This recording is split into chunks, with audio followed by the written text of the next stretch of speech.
Eh bien, nous vous l'avions promis, cette Coupe du Monde sera aussi émotionnelle que sensationnelle.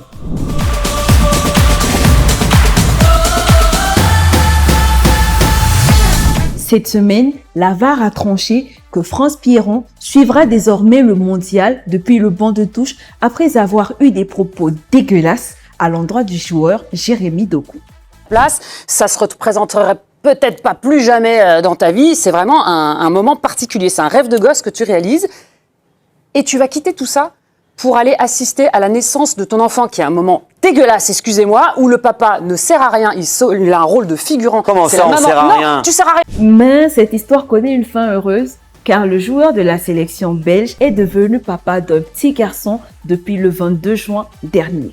Et entre nous, n'est-ce pas l'un des plus beaux trophées de cette Coupe du Monde 2026? Et puisque nous parlons de bonnes nouvelles, nous souhaitons la bienvenue à Lumumba Veya, qui a enfin rejoint la délégation congolaise. Une arrivée attendue avec impatience par tout un peuple, heureux de voir les léopards au complet. Mais au-delà des victoires et des buts, il y a des combats qui se jouent loin des stades.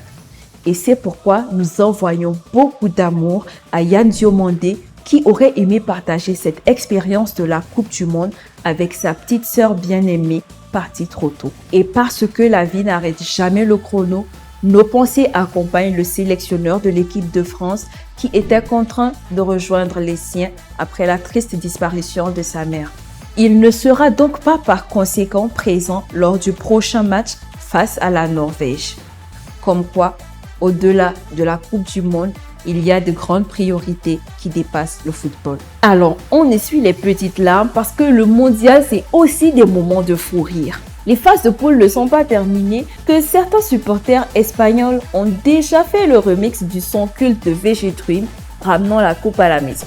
El mago Pedri, mira esa clase que tiene el mago Pedri.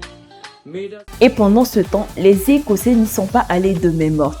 Ils ont tellement mis l'ambiance dans certains bars américains que certains établissements ont dû se réapprovisionner en urgence. Oui, il y avait pénurie de bière. En attendant que le Burkina Faso soit un jour représenté à la Coupe du Monde, nous souhaitons un heureux ménage au numéro 10 et au numéro 16 des étalons. Et vous, portez-vous bien et à très vite.